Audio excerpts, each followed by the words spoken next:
Hello, everybody, and good Monday morning. I am Angie Callen, the host of No More Mondays, the podcast where we believe you can have an amazing career or business and a thriving life on your terms. And every week, I get to talk to people who walk that walk, but they also come with resources to help you live and work authentically. And I am especially excited for today's conversation because I had the pleasure of meeting Andre Young in person earlier this year at the Growth Now Summit, where you have probably heard a few other guests come from. We sat next to each other at lunch and ended up getting into all kinds of good stuff and common interests around football, leadership, and most importantly, how life and work are not separate. They should be harmonious. Andre is the founder of You Evolving Now, where he's on a mission to help leaders, teams, and individuals create healthier, more connected, and more harmonious workplaces. Wouldn't we all love to be in one of those? Mental health therapist turned entrepreneur, speaker, and author, Andre brings a unique perspective on what it really takes to evolve as a leader and as a human being. I get to talk about being a human today on No More Mondays, and you know how much I love that. So let's just get this thing started. Andre Young, welcome to No More Mondays. Wow. Angie, thank you so much for having me. I think that was the best introduction I've ever gotten. I love it. I love to bring you on the road to introduce me like that. And everybody listening, thank you for having me. I've been excited about this since we first started in chatting because there's just, you have something about you. You're easy to talk to. You know what you're talking about. I love a person with an opinion that they like to give directly but lovingly. And I want to start with understanding a little bit more about your You Evolving Now story. So what kind of inspired you to get into this work and build the platform that you've developed? Wow. Well, people think because I have 19 years of a background in mental health and being a leader within that space and a therapist, people think it's because of that. And it had nothing to do with that. Like nothing to do with it. I burnt out of mental health in year 15, but you said I worked at 19. It was really a divorce. I went through a divorce almost 20 years ago. And going through the divorce, I will say that that was the hardest time for me emotionally, financially, physically. I remember at that time driving in my car and something came on the radio. And it said, if you've ever been through a natural disaster, a hurricane or tornado, a divorce. And I was like, wow, because yep, that's exactly what it feels like. And I will admit here in front of you and everybody, I was not the world's best husband at that time, but I also wasn't a monster. So I knew that there was other good people, other good men out there that were failing in relationships, not because they were bad people, because they had nowhere good to go and nobody good to do it with. So I created a men's organization at that time, and it was like people in my living room. Then it was kept growing, and then there was strangers in my house, and that was weird. So now we're in cafes, and then we got a conference, and then we had a women's division because women wanted it. Then we were on college campuses with youth, and I felt out of love, not with helping people, but with trying to get the average individual, searching for individuals to spend their time and their money for something good for themselves. Mm-hmm. So when I pivoted and really did my business and I gave up good for great, I said, where are people? And people are at work, at school, and on their phones. And I said, that's where the business has to be. And at the time, I didn't know that corporate companies would want leadership. So they said, this is a great idea, but how does this help us? Because it was very like personal growth and relationship growth based. And I said, oh, you want leadership, but I don't talk about leadership. And Angie, I went home. Guys, I went home and I looked at everything I had created and I was already talking about leadership. Well, I was already talking about it. I just never said the word. Just from a different angle. At that time, all I did was add the word leadership to it. Yeah. And boom. And then over the years, it's evolved and refined. And so that's how I got into it. I didn't want to write books. I didn't want to be on stages. I just wanted to be one of the guys in the room getting better. That's it. Well, and here, the way that you were meant to get better is to write books and be on stages. So sometimes you just can't look the gift horse in the mouth, and you got to run with it. And I'm guessing that your lived experiences and those 19 years, in counseling, in mental health, the 4 years of working through it, even though you're burnt to a crisp, inform the way that you approach this leadership life and leadership work, I'll call it. Why do you think that mix is so effective and so powerful? Because honestly, for me and anybody that's been through it, I've been on both sides of a lot of things. Okay, Yep. so I joke from stage or when I'm training companies and leaders, I say, listen, at one point in my life, I was the world's best employee. Says me, I was good, and then at another point, I was the worst.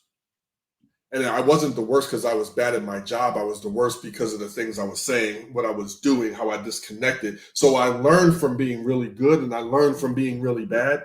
And then I truly believe that anyone listening, everyone in the world, has a book and a story in them. Do you know what you've been through, what you've overcome? But very few of us say, this is what the issue is. This is what I want to help with. And this is how I overcame it, and actually write it down, formalize it, and teach it. So that's what I did. I really been on both sides of a lot of things, of being really good at things and really bad, and then extracting the lesson and teaching bite-sized bullet points of how to do it. We're going to talk about those bite-sized bullet points in a minute. But what I want to recognize and compliment you on is something a lot of people don't do. And that goes back to this idea that everybody has a book in them. However, most people don't know how to tell their story, don't respect the fact that they even have a story, let alone think that that's going to impact somebody. And you were willing to be vulnerable and put it out there. And look what the ripple effect you've been able to create. Well, thank you. Thank you. And like all of us have, I love being able to learn from everyone. People say, well, do you have a mentor? I said, the world is my mentor. Yeah. I could sit down and have a 10-minute conversation with a homeless person, and I have, and gotten nuggets from them and them from me, hopefully. So, I mean, everybody is a walking mentor of some sort of what to do or not to do. Yeah. And I think when you tune into that fact, I definitely grew up in everyone is equal. We all just have different circumstances kind of home and upbringing. And so therefore you treat everyone the same. And I think when you kind of have that lens, you have the opportunity to sit down with a homeless person who is no better or worse than you. They're just maybe worse off, and actually learn from them. Or you're willing to say, hey, I was that homeless person, or we have a whole bankruptcy story that's a hot mess, right? And being willing to put that out and say, this is my story. And yeah, it was a failure. That doesn't make me a failure. And here's what I learned from it. And therefore what you can learn from it really creates empathy. I love empathy, and we need more of it in this world. Oh yeah, and to be, just because somebody, whether it's that homeless person, I'm quoting air quotes if you guys are listening, because they may have less than you, doesn't mean that they're less happy than you. Yes. There's gifts to be learned. Just because you have, or we've judged ourselves based on what we have and what somebody else doesn't have, the lesson is still there, because that person may be way more content in your life, in their life, than you are in yours. And you got that car, and you got that house, and you got that marriage. Like, so that's an interesting thing that really come about. Like when I was doing therapy, I've done it in psych wards, in schools, in private offices. I've done it in homes. And the home part always got me, because I could pull up to almost a mansion. Looks great on the outside. You walk in, it ain't what you think. Big old mess. Don't look like what you think. The kids aren't acting like how you think. The parents aren't acting like how you think. And then I had, on the same day, go to a client's house that lives in the projects. And the house from the outside don't look like much. It was the happiest family I've ever seen. Mm.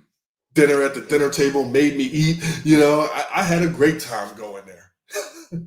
Judgment is a very, very slippery slope. Be careful how you pass it, everyone. And so I think this is a good point to now talk about, how does all of this, regardless of our lived experiences, the choices that we make, the vulnerability that we put out there, how does all of that come together into this kind of like work life harmony. I like to call it work-life integration, which is so funny that the two of us kind of are operating on just semantics at that point. But how does this all come together and influence what we do work-wise in a really more orchestrated, harmonious way versus the severance, literally the show that a lot of people try to create with that like work-life balance or separation? Oh, wow. Well, great question. Multiple parts. Um, I always ask, if you've heard of work-life balance, you know that it's a lie. That it does Okay? not exist. It's a lie. And even if you could get it and you get everything perfectly balanced, first off, that's stress that makes me anxious just thinking about it. Because how long will it stay that way? There are Because times when it implies that it's a steady state. right. And it takes so much effort to do that. There are times where you're going to work more. There's times you're going to relax more. There might be health issues. I have 4 kids. I have no balance in that. Sometimes one kid has a health issue. One kid has this issue, or my wife needs something. So it's okay. And to have harmony or integration instead of this perfect balance we think we have to do. How it's helped is once we can start to lead our work-life harmony, it allows us to exude great personal leadership. Personal leadership is attractive. How you choose to show up to your life, your work, and your relationships in a way that makes people's eyebrow raise and say, I want to be that guy. I want to be that girl. They don't know exactly what it is about you, but you just kind of got it together. So when we come into the office or when we come home or when we're with our friends, the language we use, how we compliment other people, the way we actually walk into a room, how we email, how we do work-life harmony. And what I mean by that is creating what I call a leader's marriage. Marry what you want to do and give to what the person receiving your effort needs most from you right now. I know what my wife needs most from me right now. I might not even like it, but I know.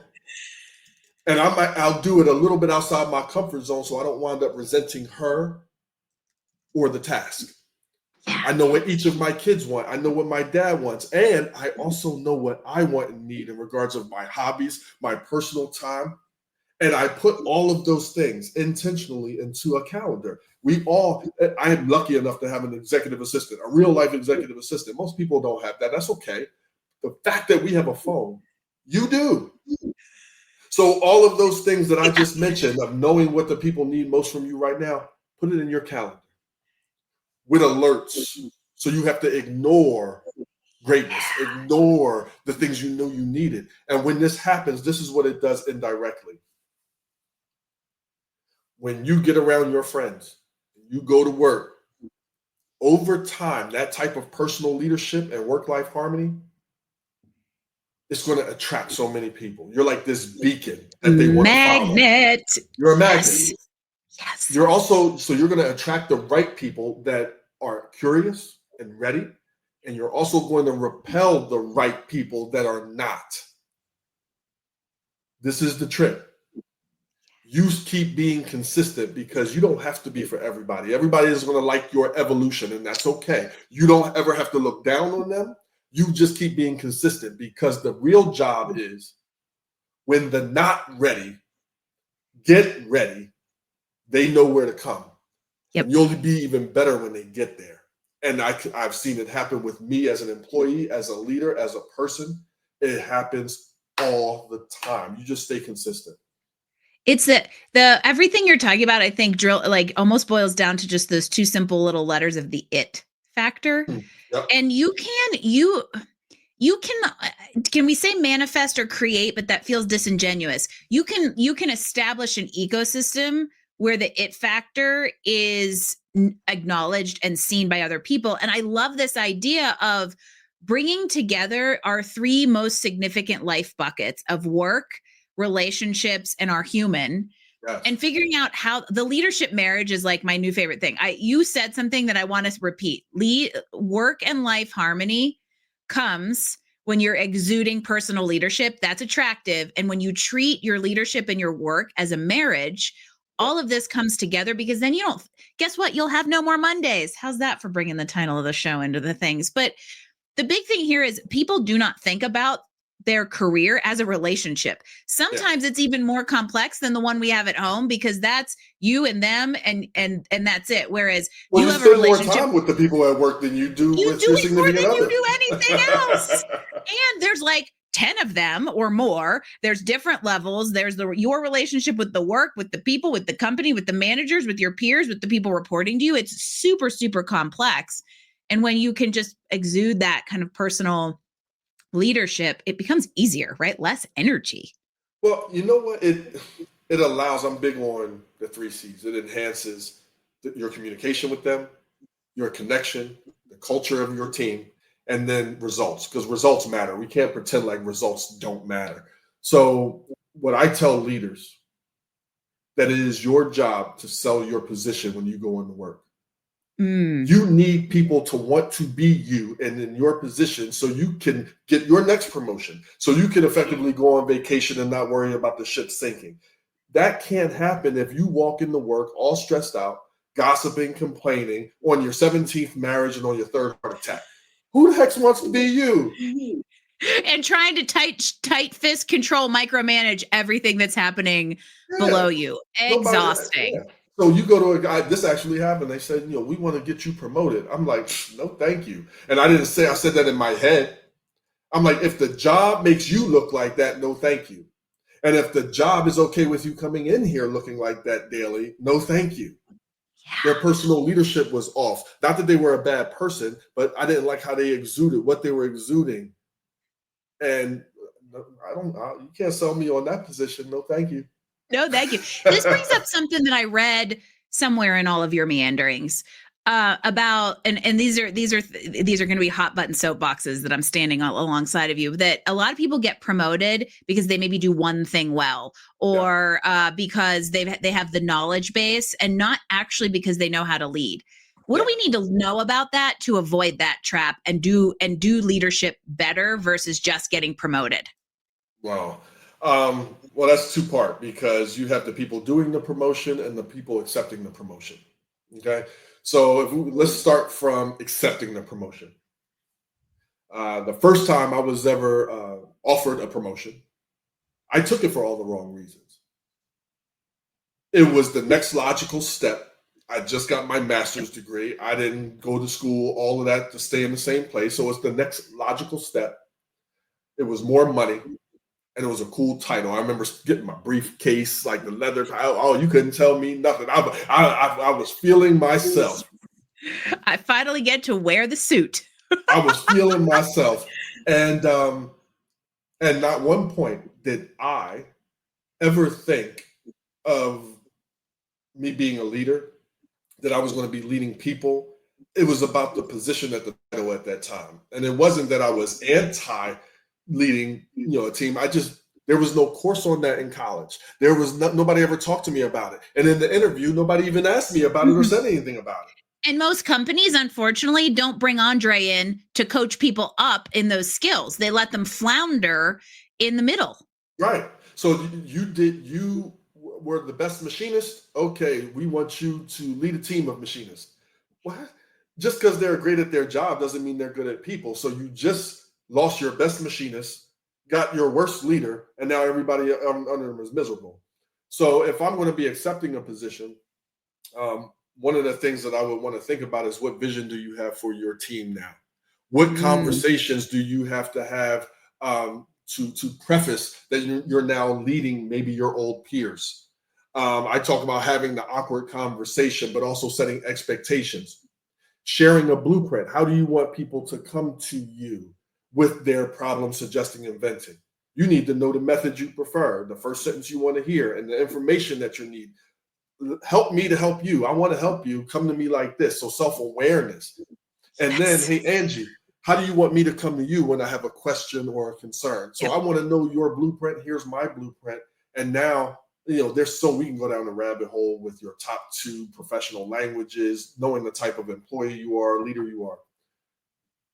The person doing the promoting the first thing you got to ask yourself is, why am I offering this to this person? Is it because they're good at their job? Just because they're good at their job doesn't mean they either want the position, feel comfortable in the position, or know how to lead, or even like people. It's so true. I've had It's people so say, true. I don't like people. You're talking to a former engineer, and this is the reason I stand on this soapbox is because I am a recovering engineer who loves people, who was managed by engineers who don't like people. And so I'm sitting here in this like technical environment looking at these people who are great at doing AutoCAD drawings and don't know how to have a conversation from a hole in the ground, thinking, why the hell did you make them a manager? So you're preaching to the choir out there, and I'm sure there's somebody out there listening who's going, oh, I'm one of those. Yes. So it's like, well, why do you want to promote this person? Number two is, who do you want to promote? Like, do they have the capabilities of the administrative task and the people skills? If they do, great. When they don't, well, what are you going to provide? Are you going to provide a training? Are you going to provide a shadow? Are you going to provide some type of expectations other than checking the box and getting the job done? How will you evaluate and assess other than an annual review that you ripped them apart for not doing what you hired them that you knew they couldn't do a year later? So there's a lot of different things that goes into accepting the promotion, but also giving and offering the promotion. I wrote an article. This will just tell you how we're shouting into the void together. Years ago, I think this was my first year in business, so 6-7 years ago.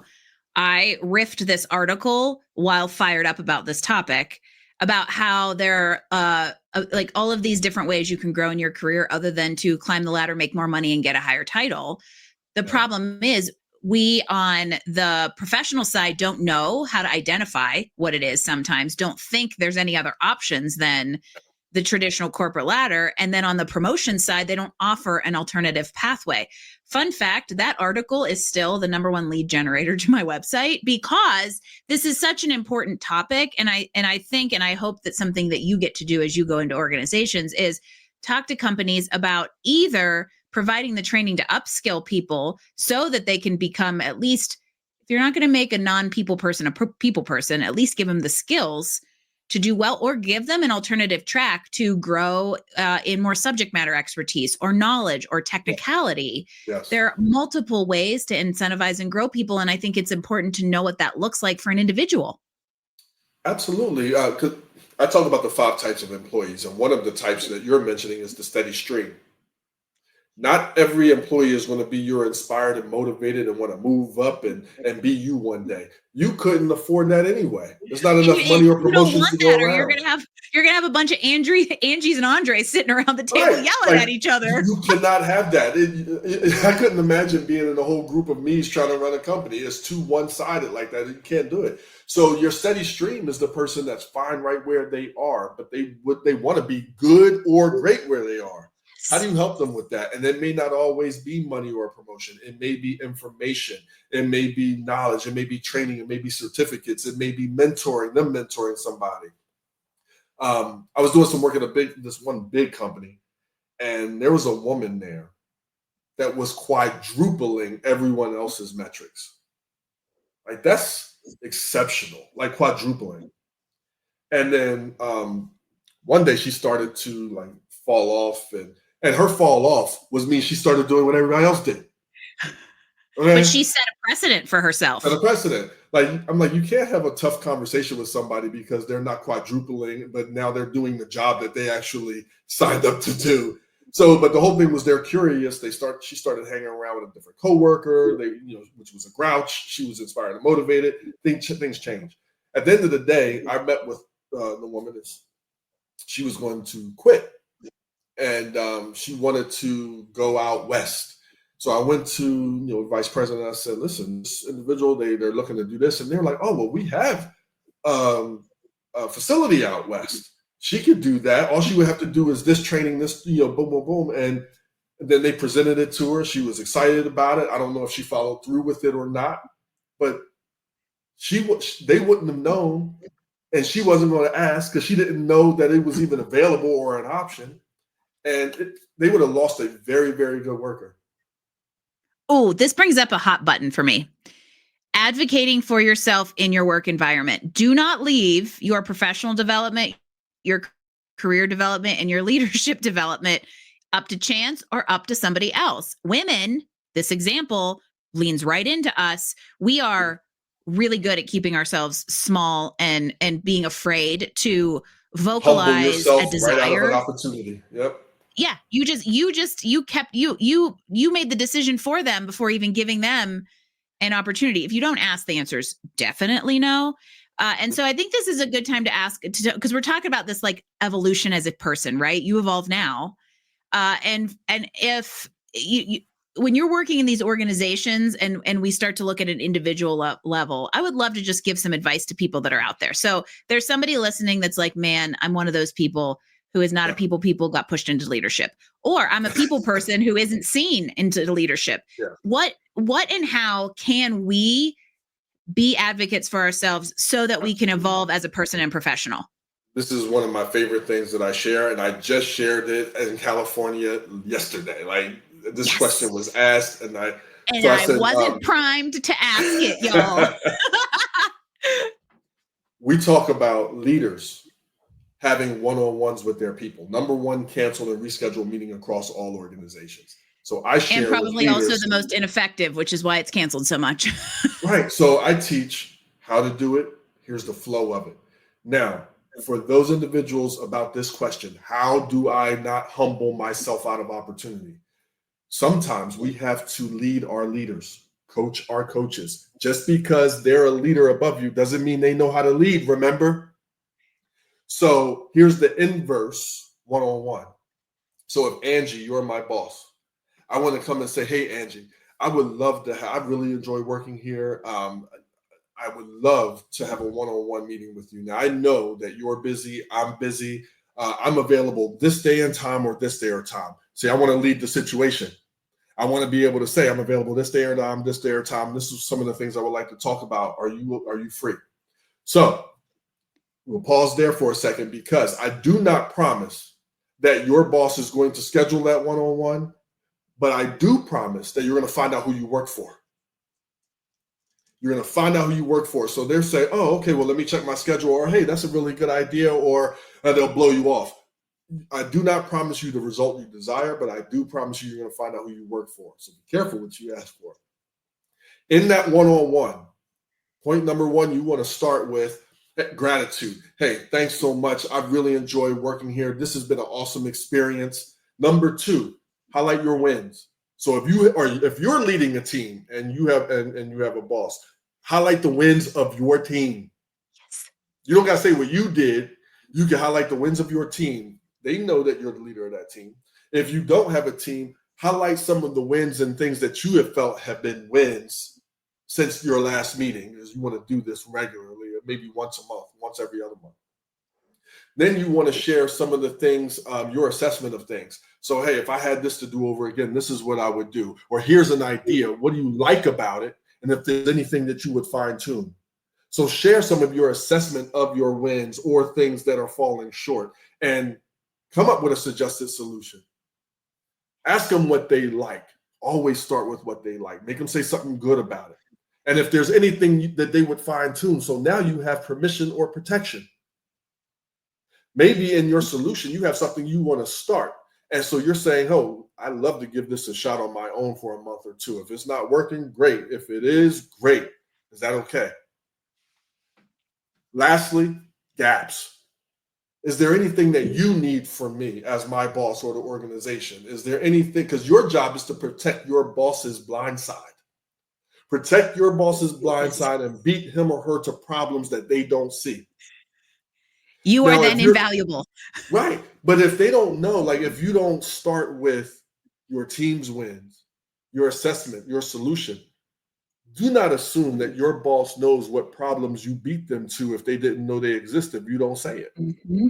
They just know the job got done. They don't know how it got done and may not care how it got done. Yeah, because you can't assume they're that aware. Right. Do you know, you know how busy you are as an employee listening, right? Well, your boss is as busy. If not more.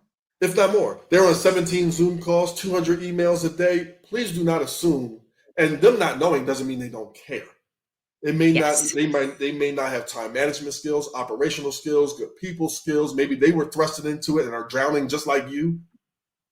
Maybe they're going through a divorce and their life is in shambles and they're just trying to hold it together. You don't know. Just because they make more money and Yes. have a higher title doesn't mean they're not a person. So give them grace and lead them to help lead you, and you're going to find out who you work for. Now, if everything works out great, great. You stay as an asset, not a liability. If things don't work out great, great. You leave as an asset, but not a liability. Don't Yeah. start doing worse and then think you're going to leave on good terms and go somewhere else and be better. You're just going to go somewhere and be bitter. Oh, that's important because that baggage is going to go with you. And It the is. habits are going to go with you. And that fundamentally comes down to the word I love and was excited to talk about, being a human. And this is really about building communication skills and relationship skills to understand and meet people where they're at, give them what they need, whether that means being an asset to the boss or being the boss who can meet an employee in the way that they want to be motivated. And what I really want to do with that foundation is tie it back to this big picture of the work-life harmony, because if you're growing your leadership skills and your communication skills and your human skills at work, guess where else it goes? I just watched it happen, Angie. We were out to dinner a couple months ago, my wife and I, with another couple. And I toasted my wife for what an amazing job that she has done in her new leadership role. My wife is an inspired and motivated employee, and she's an individual worker and asset. She's always grinded and and moved up employee wise by herself. The work that she's done, although she's been a member of a team, she never led a team. Hmm. And once she got that leadership role, I watched her. I've heard her conversations. We both work from home quite a bit, and I really just had to honor her. And I watched, I watched her development at work make her a better wife and mom at home. And it's not, I don't think it was anything she was trying to do, but it's hard to be this way here and then not bring it home. And it allowed us, in our situation, it allowed us for the first time to be speaking the same language. Oh, and isn't that amazing that even after however many years together, since you have already been married, you reach yet another level of understanding and communication, and it all came primarily through a professional angle that then influenced the personal. And that's such an interesting way to look at how these things and these buckets of our lives really do converge, and they don't compete. And if you allow them to converge instead of compete, you reap the rewards on all sides. Absolutely. I got to see her be so compassionate.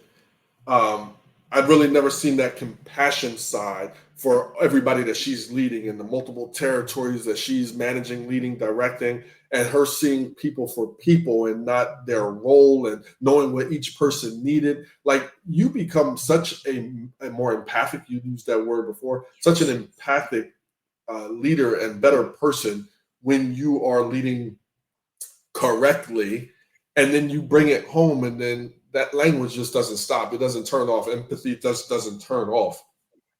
So I love that, because I'm a big nerd about leadership, and to watch her start to be a nerd about it as well, it's just So it was really, really cool. I did a talk on how to lead in an AI world last summer, and it was essentially distilled down to be a human. And in thinking through like how to present it, I also reflected back on the fact that I've been a leadership nerd since I was 16. Wow. And I went to some like leadership development teen thing that I was the kid picked from the high school. And it's so funny how those roots run deep, but I continue to, through like business growth and working with clients, you continue to flex the muscle and build the muscle. And so this is, again, not something where you get to a steady state of balance, but the entire little ecosystem is continuing to evolve. And if you can evolve as a leader and as a person, as a professional, even if you're not leading people, you're leading yourself and you're leading your life, everything becomes more harmonious. And that's the perfect word to apply to it. Here's a tip for work-life harmony. Something I do in my morning because I don't believe in waking up and checking emails first thing or putting on the news first thing.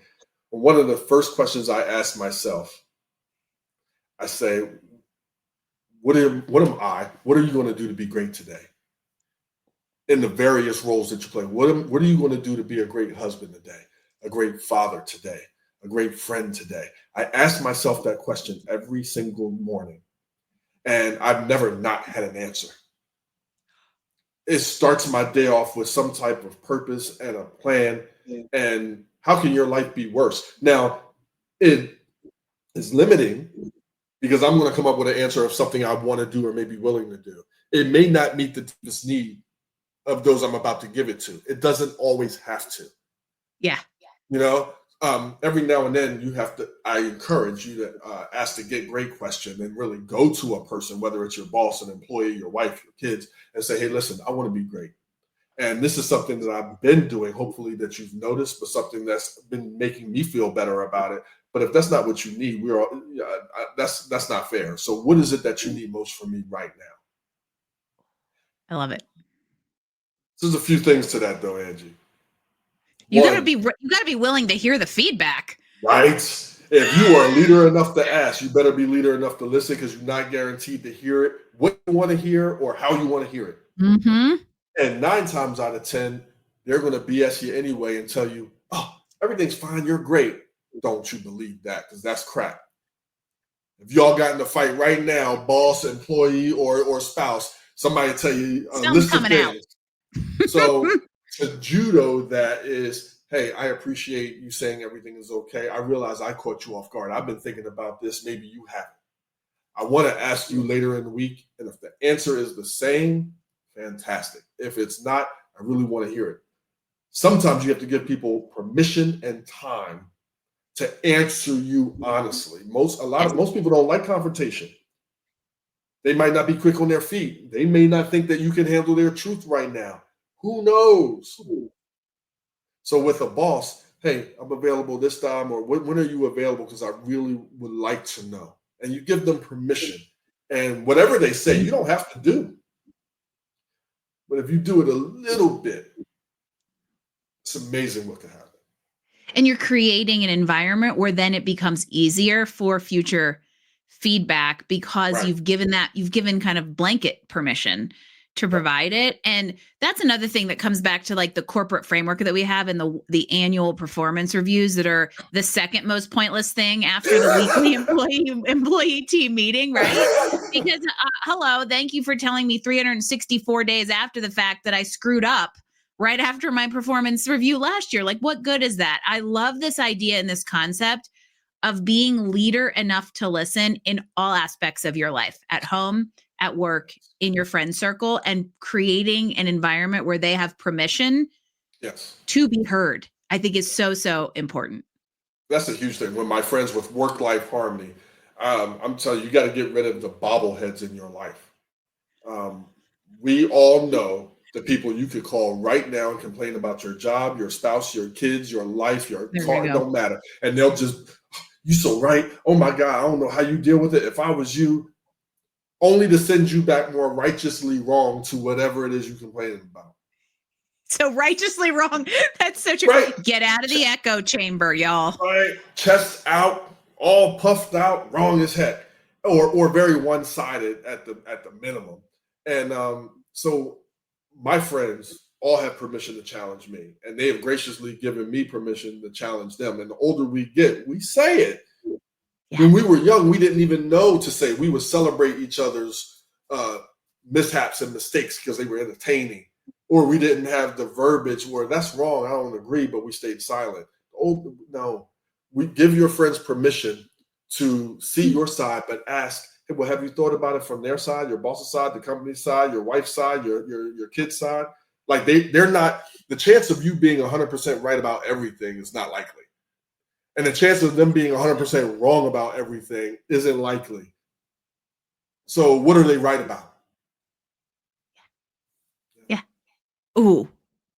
I think that we just came full circle with that little word vulnerability that we talked about at the beginning. And what I want to say, this is a shameless plug for both of us. If you have no one in your life, if you are only surrounded by bobbleheads, this is where people like Andre and I help, right? Unbiased, lovingly, kindly direct people who will hold your feet to the flame if that is what you need to evolve. And so on that note, how do people track you down and follow along in all of this fantastic wisdom that you have about life and leadership?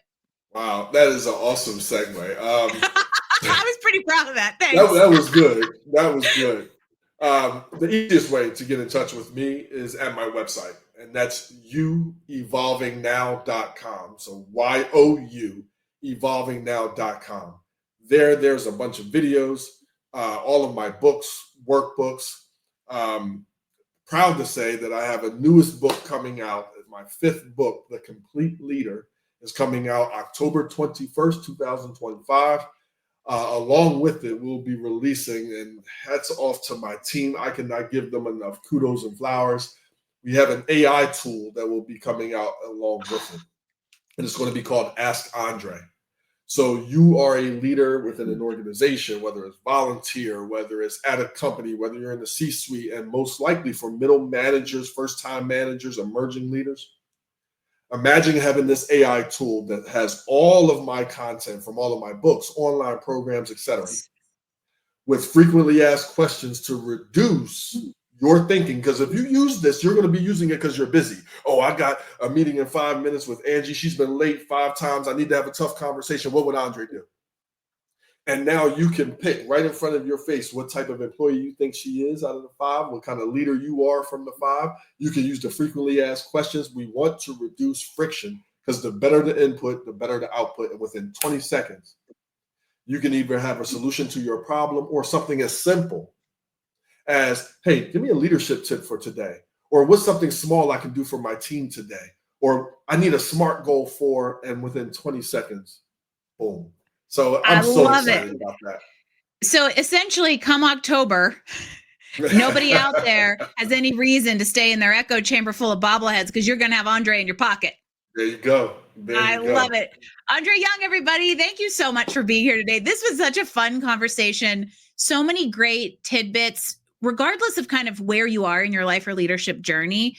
But I appreciate the inspiration that comes from being vulnerable and giving us ways to think about how we can be leaders no matter where we're at in that journey. And I am so grateful and blessed to have been with you today. Thank you.